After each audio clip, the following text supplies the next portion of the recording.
Mga brad, Bodge Motorcycle Philippines ay nagpakita ng kanilang Hyper Underbone at balak ata ng kumpanya na itapat ito sa mga nagaharing underbone dito sa Philippine market. At meron nga itong model name na Storm 150. Pero bago tayo magpatuloy sa ating review, sa nais pong suportahan ang ating YouTube channel, baka naman pwede kayo mag-subscribe at i-like ang ating video. At kung dito kayo sa Facebook nanonood, mag-follow na kayo at i-share naman ang ating episode. So mga brothers, let's go! Sa go!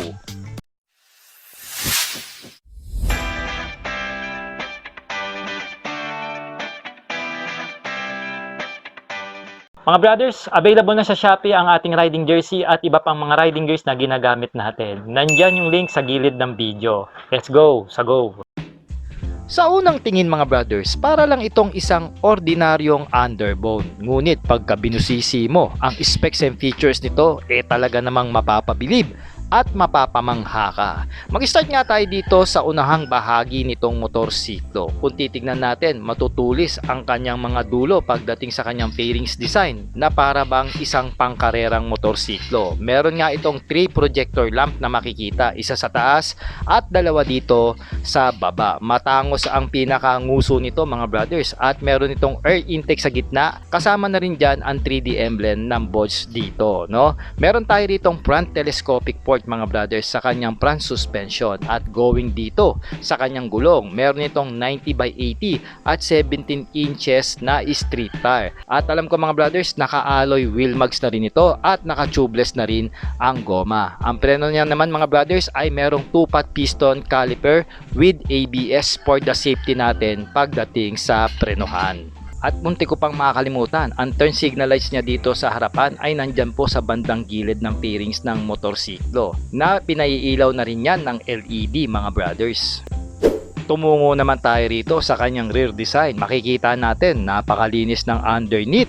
Kaya naman madali nyo itong linisin at iminti na dahil nga naman naka monoshock ang rear suspension nito mga brothers. At syempre meron din itong disc brake na preno sa likod with the ABS na yan mga brother. At speaking of tire, meron itong tire size na 120 by 70 at 17 inches wheel mags. Of course naka tubeless din ito. Gusto ko rin yung approach ng design ng mags nito na parang kala mo bituin ang pagkaka-disenyo, no? Going dito sa taas mga brothers, meron siyang one piece na solid na bakal na grab bar and of course yung kanyang sporty look na taillight, no? Napaka nito, kala mo ito yung mga ilaw sa mga pangkarera na underbone At syempre ang ating rear fender dito mga brothers, binubuo po yan ng plastic with the LED lights na rin sa kanyang plaka and also rear reflector mga brothers. Pagdating sa muffler mga brothers, upright po ang position nito with the single exit sa kanyang tambucho. At syempre mga brothers, ito naka-alim bolts na rin para mas magandang tingnan at mas matibay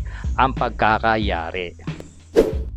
Yung side profile nito ni Storm 150 mga brothers, very colorful and shocking ang dating para sa akin mga brothers dahil sa kulay niya na black, orange and silver, no? Meron tayo diyang sticker ng Bodge, yan, double overhead cam, 4 valves, dual ABS, ayan po sa bandang likod.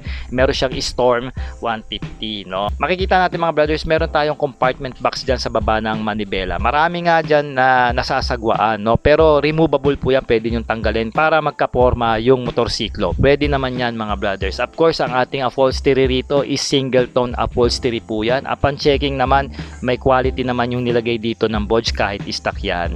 Pagdating naman dito sa kanyang handlebar mga brothers, meron lang itong ordinaryong handle grip at syempre may maliit siya na end bar or bar end dito na bakal. Going naman sa kanya mga switches, ordinary lang din naman ang kinabit dito ng Bodge na meron dito sa left side na horn, left and right, low beam and high beam. Para naman dito sa kanan mga brothers, nandito ang kanyang electronic starting, hazard switch at kill switch. Wala na po ito mga brothers sa bukasan o patayan ng headlight, nakapirmi na po yan. At sa mga levers niya mga brothers, non-adjustable po ang clutch at ang brake levers nito. Sabi ko ko nga, pwede nyo naman pong tanggalin yung pinaka-box dito sa baba kung nasasaguan kayo. Pero sa akin, goods na ito dahil marami kayong mailalagay na kagamitan dyan. Meron nga itong USB charging port and of course, naka-smart key system ito kaya naman papihit-pihit lang kayo kung sakaling gusto nyong buksan ang motorsiklo. At nandyan na rin ang kanyang seat button. Going naman sa kanyang meter panel, ito ay color digital meter na po. Makikita natin na meron tayo dyan RPM,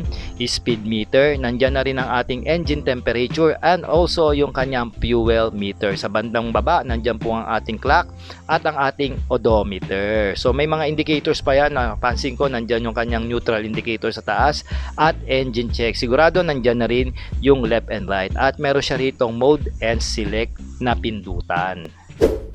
Okay mga brad, pag-usapan natin ang kanyang riding ergonomics. As you can see, upright ang ating riding position dito. Pero mababa yung setup ng handlebar niya. So sa may mga katulad kong maliliit na rider dyan, medyo may pagkalin tayo rito ng konti lang naman mga brothers. For the seat height, meron nga itong taas na 795mm. At ganyan naman po ang itsura na isang 5'4" pag nakasakay na. So hindi naman ganong katingkayad, tama lang po. At ang kanyang ilalim o yung kanyang ground clearance ay umaabot po ng 145mm, habang meron naman ito mga brothers na bigat na 123kg pagdating sa kanyang curb weight.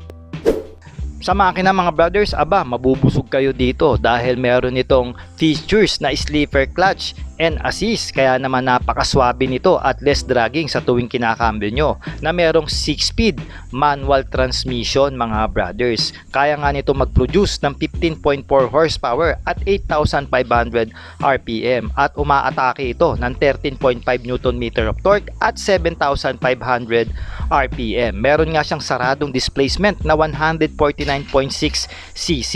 Double overhead cam nga ang cam profile nito with the 4 valves. Of course, naka-liquid cooled na rin ito dahil mataas po ang kanyang compression ratio na umaabot ng 11.3:1, habang meron itong Boron stroke na 57.3 by 58mm. Ang kanyang fuel tank capacity mga brothers ay umaabot po ng 5.8 liters at ayon sa Bodge Motorcycle Philippines, kaya nga nito makatipid sa gasolina ng 43.4 km per liter. At ito mga brothers, meron na lang po siyang electronic starting. Pag-usapan natin ang presyuhan nitong Bodge Storm 150 ngayong taon. Meron nga itong SRP na 120,000 pesos mga brothers. At kung gusto nyo naman po itong kunin sa ating online financing, meron po itong minimum down payment na 18,000 pesos. And for 3 years mga brothers, meron kayo ritong monthly na 5,283 pesos. And rebated na po yan. So mga brothers, sa mga nais mag-apply online, maaari po kayo mag-PM sa ating Facebook page o kaya naman mag-call and text sa ating cellphone number para ma-assist ko po kayo sa inyong online application. At syempre, mag-comment na rin kayo ng yes at isama nyo ang inyong location kung nagustuhan nyo po itong bagong Hyper Underbone na mula sa bansang China. Yan nga po ang Bodge Motorcycle Philippines. At once again, ako po si Sork Moto, ang inyong ahente pagdating sa motorsiklo. Alright.